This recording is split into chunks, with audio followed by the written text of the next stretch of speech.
Nouvelle édition sur l'ORTB. Bonsoir à tous. Voici les titres de ce 20h. Célébration des droits des travailleurs ce lundi 1er mai. L'événement est célébré à l'échelle internationale. À la mairie d'Abomey-Calavi notamment, l'absence oppose tête à banni du comportement des travailleurs. À suivre la séance organisée à cet effet. Appui des acteurs du pôle 7 en matériels et équipements, un geste du gouvernement qui vise à réduire la pénibilité du travail et améliorer la productivité.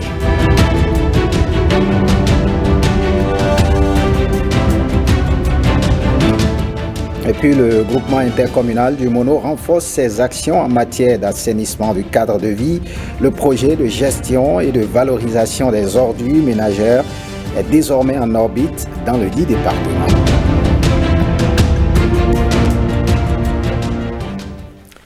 Voilà pour le sommet. Bienvenue si vous nous rejoignez. Le président de la République a exposé aux travailleurs tout l'engagement de son gouvernement à revaloriser leur salaire, gage d'une meilleure condition de vie, mais seulement Patrice Talon est peiné que ces mesures soient prises en pleine crise mondiale. On l'écoute sur les propos recueillis de Jérôme Mongbo et Harold Couton.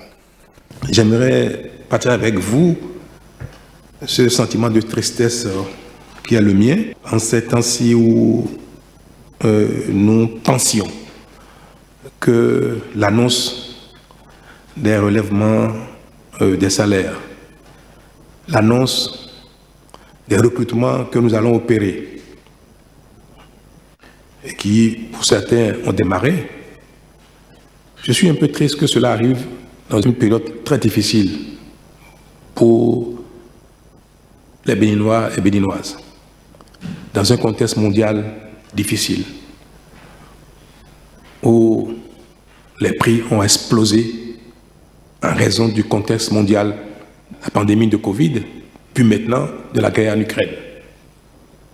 Et vous savez très bien que les conséquences de cette guerre sont identiques à celles de la guerre mondiale. Et aujourd'hui, les populations, où qu'elles soient, même dans les villages les plus reculés du monde, subissent les conséquences de cette guerre.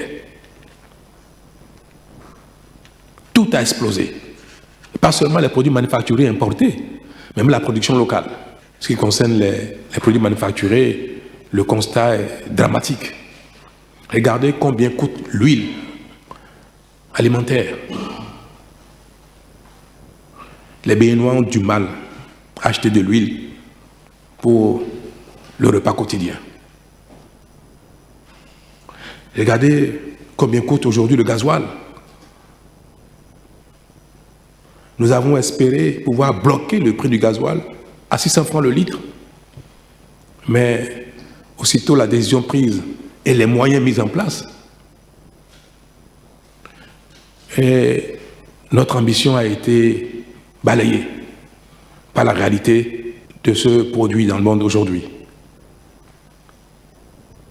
Nous sommes à 668 le litre et le produit n'est pas si disponible que ça.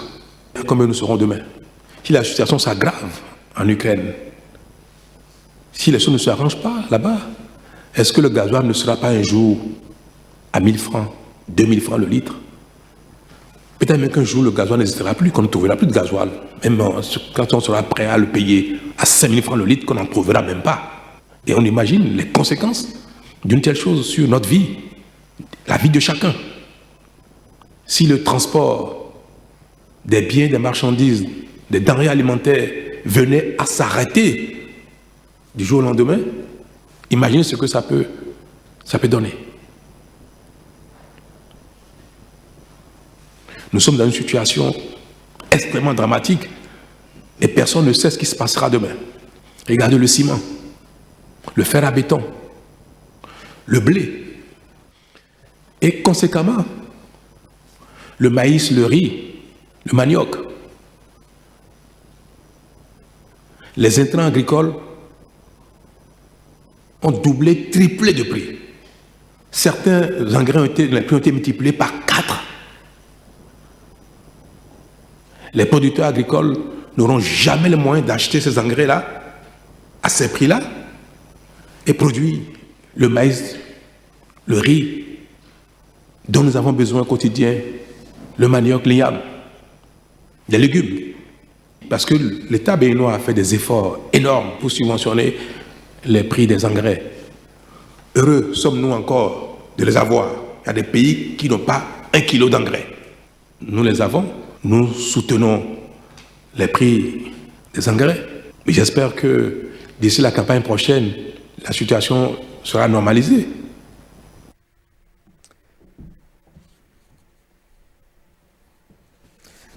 Voilà, célébration de la fête du 1er mai, la Confédération syndicale des travailleurs du Bénin, CSTB, a organisé ce dimanche une marche pacifique dans la ville de Cotonou. C'est dans le cadre de la célébration de la fête du 1er mai, une fête dédiée aux travailleurs. L'occasion a été également saisie pour revenir sur les origines de cette fête. Gilles Dansou et Benjamin Denayon nous font le point. Place de l'Étoile Rouge en ce jour de célébration de la fête des travailleurs. La CSTB, Confédération des syndicats des travailleurs du Bénin, organise une marche pacifique pour donner un cachet spécial à la fête. Étoile Rouge, Commissariat central, UNAFRICA, puis Bourse du travail, c'est l'itinéraire suivi. Occasion de revenir sur le sens de la célébration de cette fête du 1er mai. La classe ouvrière du monde entier s'est battue contre l'exploitation de l'homme par l'homme pour l'amélioration des conditions de vie et de travail. Ainsi, pour obtenir 8 heures de travail par jour, les ouvriers se sont battus au prix du sacrifice suprême depuis les États-Unis d'Amérique jusqu'en Afrique en passant par l'Europe et les autres continents du monde. D'autres syndicats invités ont tenu à apporter leur soutien aux initiateurs de cette marche. Et puis, le personnel de la mairie d'Abomey-Calavi a célébré ce 1er mai la journée internationale des droits des travailleurs. Doléances et conseils étaient au menu des interventions. Justin Poguet, Ramatoulawani pour le point.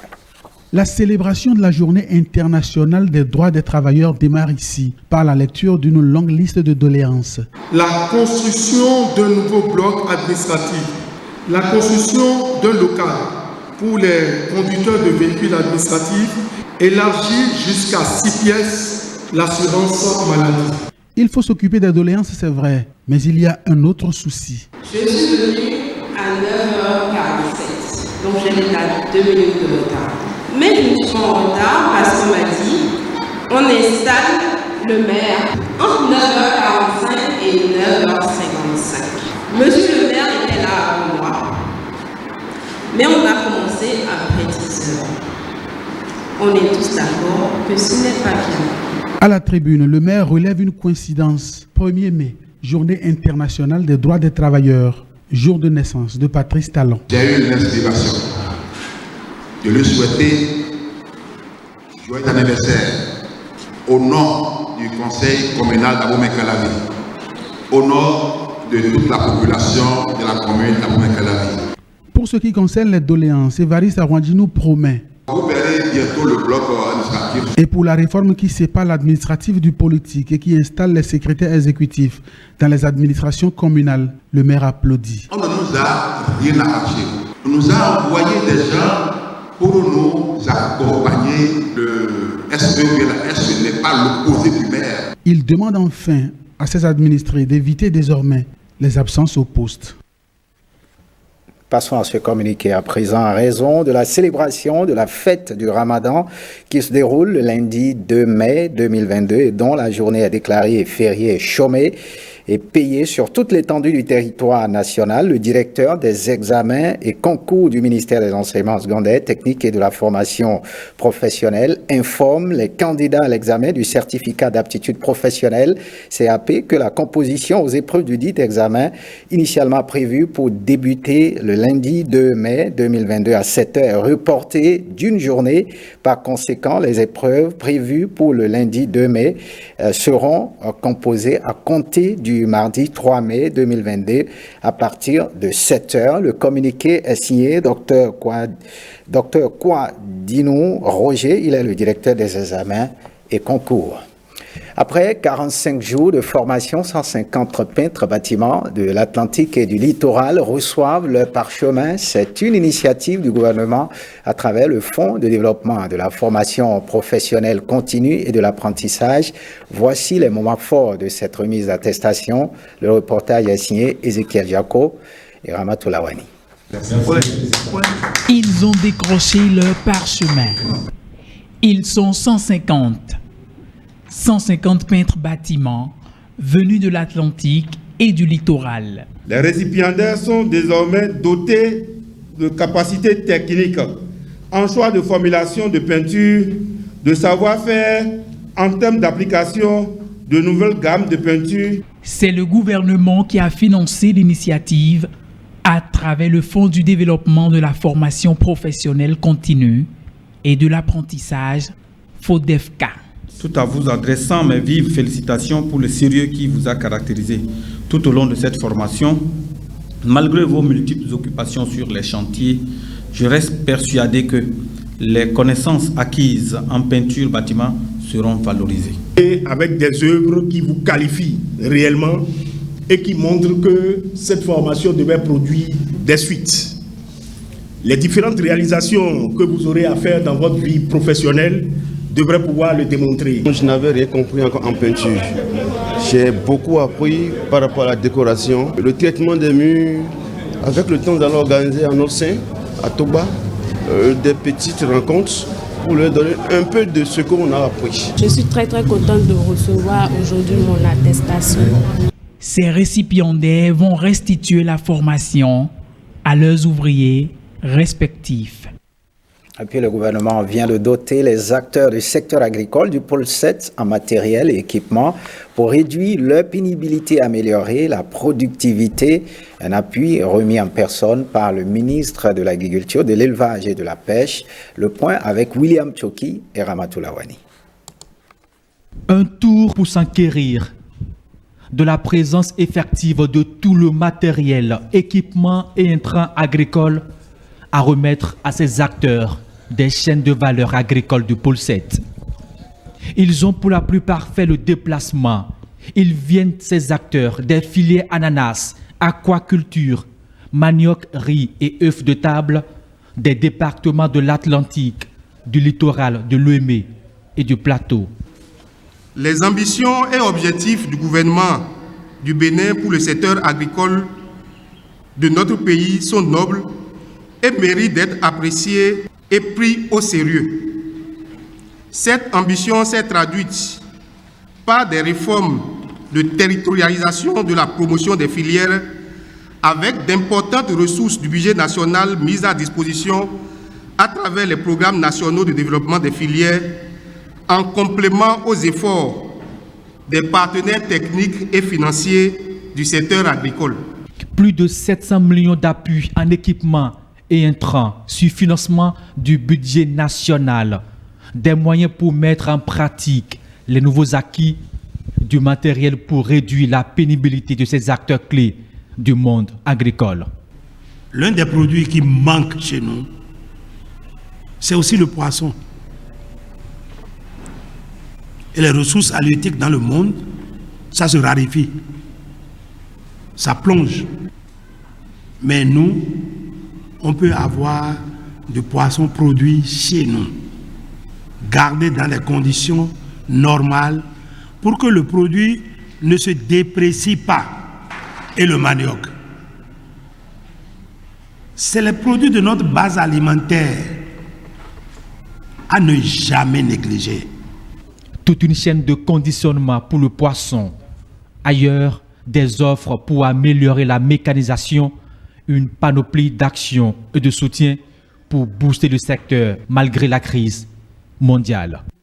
Et on reste avec le monde rural. La campagne agricole 2022-2023 est ouverte. La ville d'Aplaoué, dans le département du Kofo, a accueilli la cérémonie officielle de lancement ce 28 avril 2022. Cette campagne a pour thème agir sur les leviers majeurs de l'agriculture béninoise pour relever les défis de la campagne 2022-2023. Le compte-rendu de cet élément avec Jennifer Sativi et Yves Agodopessi.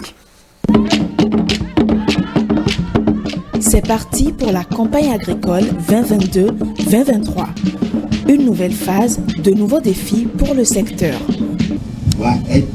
À l'entame des manifestations, plusieurs responsables en charge de l'agriculture ont officiellement reçu leur lettre de mission pour l'atteinte de ces nouveaux objectifs.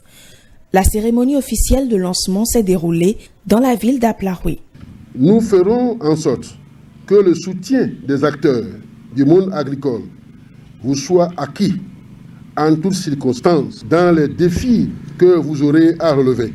À travers ces mesures sur les intrants agricoles, le gouvernement a agi efficacement sur ce levier majeur de l'agriculture béninoise que représente l'accès aux facteurs de production. Nous pouvons affirmer avec certitude qu'un défi primordial de la campagne 2022-2023 a été relevé, ce qui augure d'un bilan agricole promoteur. Je voudrais simplement que vous compreniez que le développement passe d'abord par la tête. Producteurs, productrices, votre retraite, c'est dans l'élevage, c'est dans les plantations. Pour qu'au soir de votre vie, vous allez simplement cueillir. Maintenant qu'on a l'énergie, il faut planter. Il faut planter quoi? Le PAG2 veut que nous fassions des plantations d'envergure.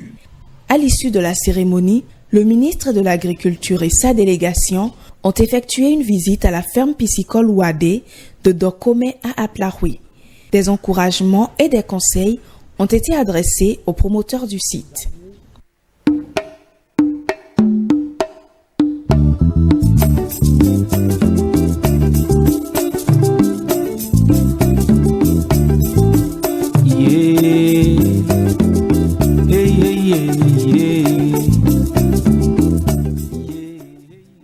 Direction la Marina. L'exposition Art du Bénin d'hier et d'aujourd'hui, de la restitution à la révélation, continue d'accueillir du monde au palais de la République. Parmi les visiteurs, cette fois-ci, c'est les pasteurs patriotes du Bénin qui sont venus se ressourcer. Christelle Tongodo et Ramatou Lawani ont suivi pour nous regarder.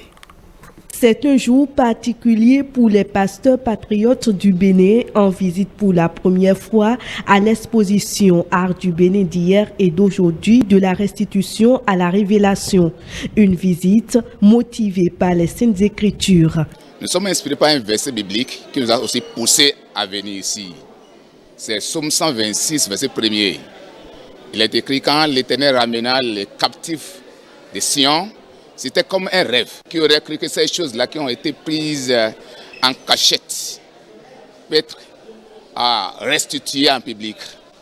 Et nous disons bravo à notre président d'avoir osé pour son courage, sa détermination pour cette restitution. La Bible, contrairement à ce que les gens pensent, ne nous a pas aliénés, mais au contraire, nous a amenés à réclamer la justice. De constater que nos parents ont été non seulement colonisés, mais vendus comme des esclaves, ça ne nous a pas laissés indifférents. Et nous sommes souvent choqués devant l'histoire, de nous rendre compte que notre histoire a été volée, de nous rendre compte que notre culture a été volée. Et aujourd'hui, nous bénissons le Seigneur pour tous ceux qui ont agi, qui ont été en action pour que cette restitution, n'est-ce pas, puisse avoir lieu. L'expo Art du Bénin d'hier et d'aujourd'hui de la restitution à la révélation connaît une grande affluence depuis son lancement avec des personnes de différentes obédiences religieuses. Les jours ordinaires, ils sont astreints à leurs tâches quotidiennes à l'Agence nationale du domaine et du foncier ANDF, mais le 1er mai, ils profitent de ce jour chômé comme de nombreux travailleurs tout en restant collés à l'actualité. Dans la matinée de ce dimanche, le personnel de l'ANDF s'est offert une visite de groupe à la Marina où se tient l'exposition Art du Bénin d'hier et d'aujourd'hui, de la restitution à la révélation, le point de leur passage dans les salles d'exposition. Dans ce reportage signé Nicanor Kovi et Ramatou Lawani. Tout est dans la sérigraphie. Au dossard ou sur le poitrail, il n'y a qu'à lire ce qui est écrit sur leurs habits pour savoir qui sont ces visiteurs. Aujourd'hui, avec tout le personnel de la NDF, nous sommes, disons, dépêchés ici au palais de la présidence de la République pour voir ce que représente notre culture, ne serait-ce que sous un pan, vu sous l'angle des trésors royaux. À toi, à moi,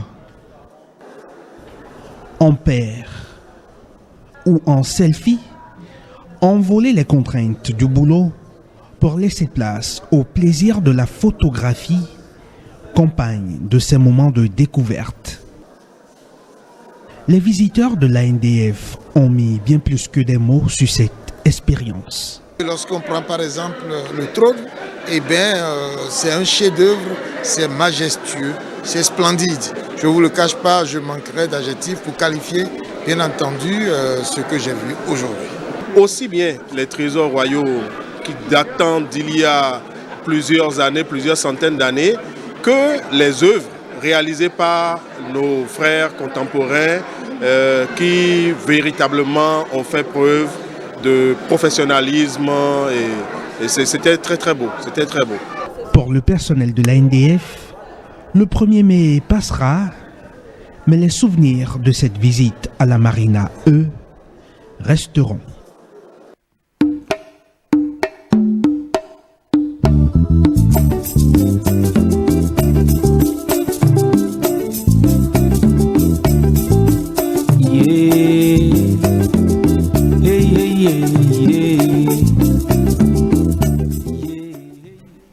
Voyons à présent cette innovation qui s'annonce dans la gestion des déchets ménagers. Le groupement intercommunal du Mono renforce ses actions en matière d'assainissement du cadre de vie. Le projet de gestion de valorisation des ordures ménagères est désormais en orbite dans le département. Le projet se lance dans la transformation des déchets ménagers solides en bio, charbon. La cérémonie de lancement du dit projet s'est tenue à Commet vendredi dernier. Justin Poguet nous en parle dans ce reportage. Le projet de gestion et de valorisation des ordures ménagères dans le Mono, Gévalor, appuie le projet de gestion intercommunale des déchets solides ménagers. 515 millions de francs CFA déboursés entre 2012 et 2017. Résultat, infrastructures érigées, équipements et services publics de gestion des déchets mis en place. Aujourd'hui, cette collaboration passe à une autre phase, celle de l'innovation. Le projet suit 2 axes.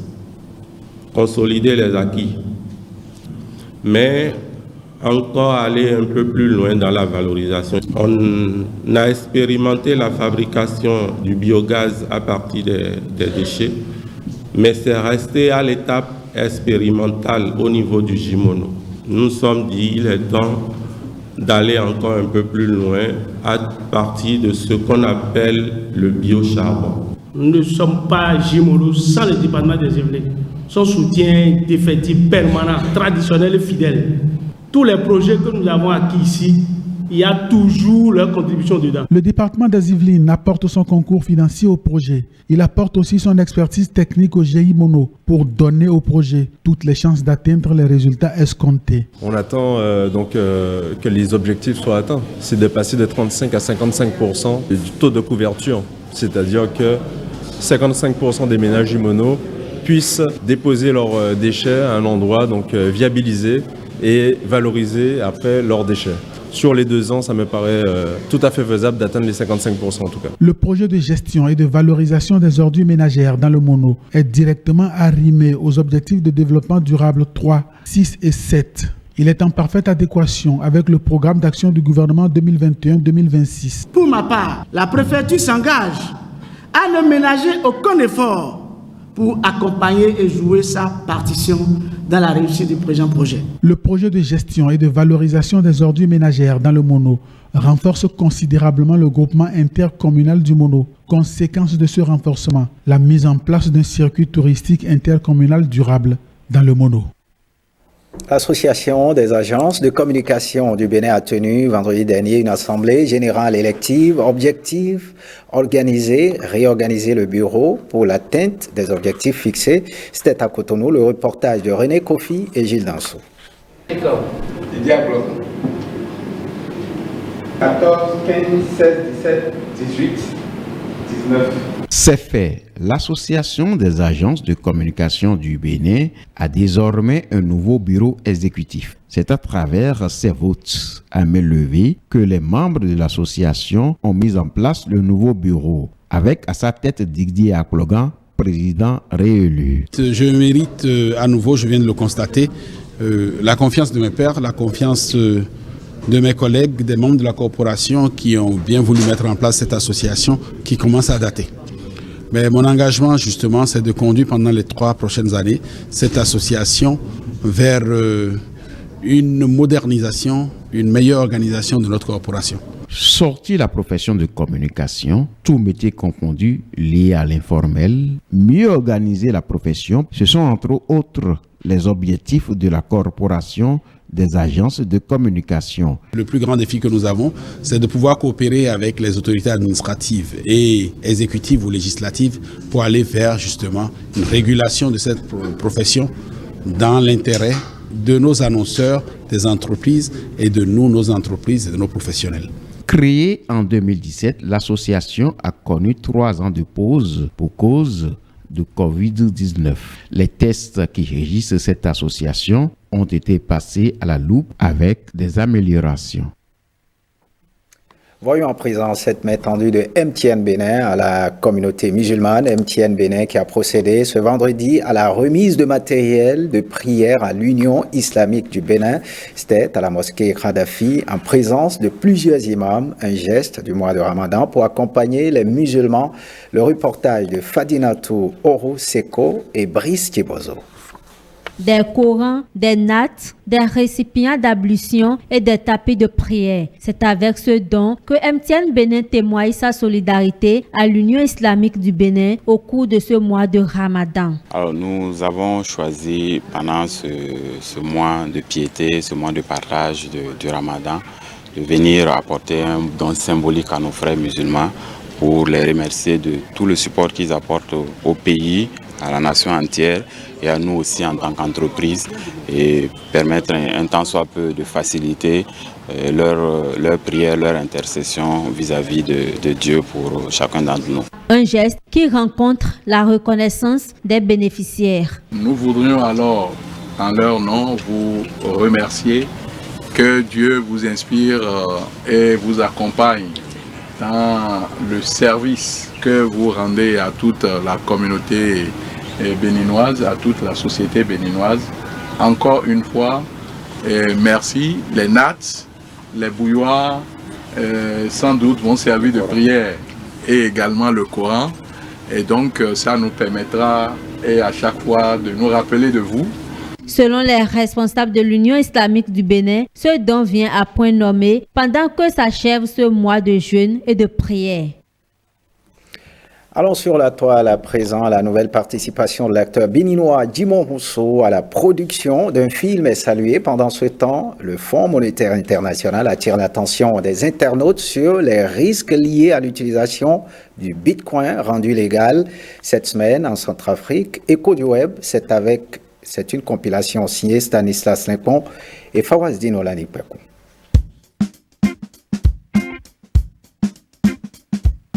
Rebel Moon, c'est le nouveau film dans lequel l'acteur béninois Jimon Rousseau va tenir un rôle. Zack Snyder, le réalisateur américain du film, l'a annoncé sur Twitter dès le démarrage de la production.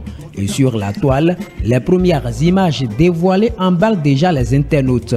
Mais ces derniers devront attendre 2024 pour voir le film en exclusivité sur Netflix.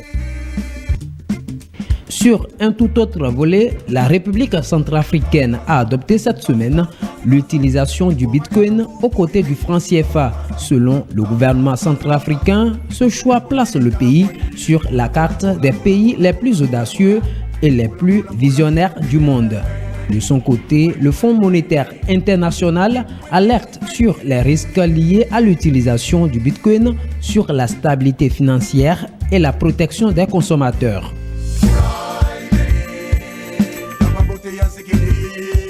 Enfin, direction la Silicon Valley où, cette semaine, Twitter a changé de main. Pour 44 milliards de dollars, Elon Musk, l'homme le plus riche de la planète, est devenu le propriétaire du réseau de microblogging. Né en Afrique du Sud, Elon Musk est un farouche critique des règles de modération de Twitter. Il annonce déjà le retour d'une expression plus libre sur le réseau social. La liberté d'expression est le fondement d'une démocratie qui fonctionne. Et Twitter est la place publique numérique où sont débattues les questions vitales pour l'avenir de l'humanité. Le rachat de Twitter par Elon Musk, connu pour être un libertarien, ne ravit qu'une partie des utilisateurs. Certains craignent en effet le retour de profils anciennement bannis comme celui de Donald Trump. Et ce journal se refait. Merci de l'avoir suivi. Le journal de 23h30 est prévu avec William Choki. Bonne fête à toute la communauté musulmane et bonne suite des programmes sur l'ORTV.